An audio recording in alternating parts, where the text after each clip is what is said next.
So, yung message na dito lang. Mas mga pagkakaplan mo tanong na tahagan mo lang sa mga niya. Uy, hindi na ka. Ay, naku, kami. Fish fillet. Yung chat natin. Hindi ko pinili. Ako nagbabasukan siya. Habang nandyan siya kaya sa account. Sinawangan natin lahat. Hindi mo na clear. Sa message na hindi sa chat. Partner niya lang. Wapaw.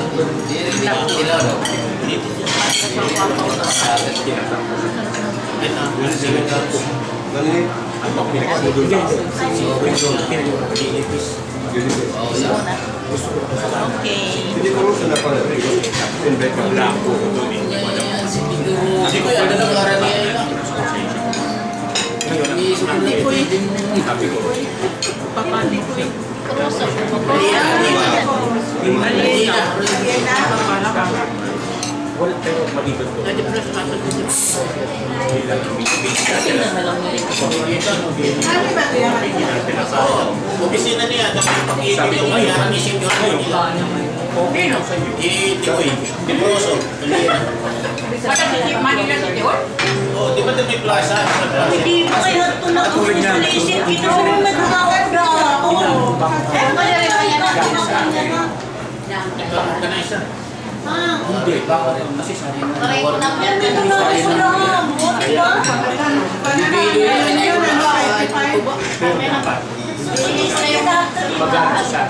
Meron na. Baka wala lang yan na kuha na haba. Kasi nung May iba ng usap na yan. Baka ka manilipin. Sabi niya. Ito na yun. Pasal ko sa yung Kaya, paano ka magpupunta kung may baybay lang ang mga gusto mo? So, si Ricky lang palagi. Alam mo na, ang hiyan siya. Si Ricky naman hindi dito sumasagot eh. Saan? Tinetext. Siyempre siya sinatagal na tinetext ko. Diba? Natatanggap ni Presi yung text ko. Ba't hindi ka sumasagot? Kasi Presi, kinetext mo eh. Bakit ako sasagot? Wala akong cellphone number sa'yo eh. Ah, gano'n? Smart ka, Gio. Kahit saan. Alam mo, smart people use this. Oy, naku! Kaya nga sinabing smart eh, dahil smart. May lugar kasi na mahina ang view. Ano ba? Smart. May view din ako. Ano bibigay mong number? Kahit na ano. Ayun dalawa na, ibigay mo. Hindi, ako yan mo. Nakita ko lang kayong busog eh. Masaya na ako. Nakainom pa.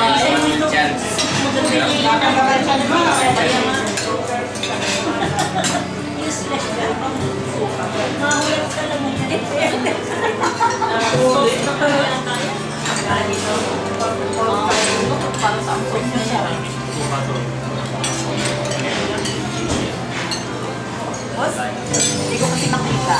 Sukat ko yun.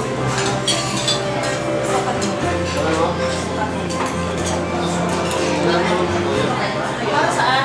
Dyan sa Halabos. Halabos yan? Halabos? Ikaw, malabo ang mata. Yung malabo din. Ito yung binibigay sa iyo. Ikaw naman. Ay, tama ang girl. Ha? Oo nga, ano? Nakapagin mo rin? Oo, kabilan na siya. Ano? Ang inaabot sa akin. Mabuti na pagka pinabali na namin dito. Isa nang inaabot yung tissue. May pakiabot namin yung sabon.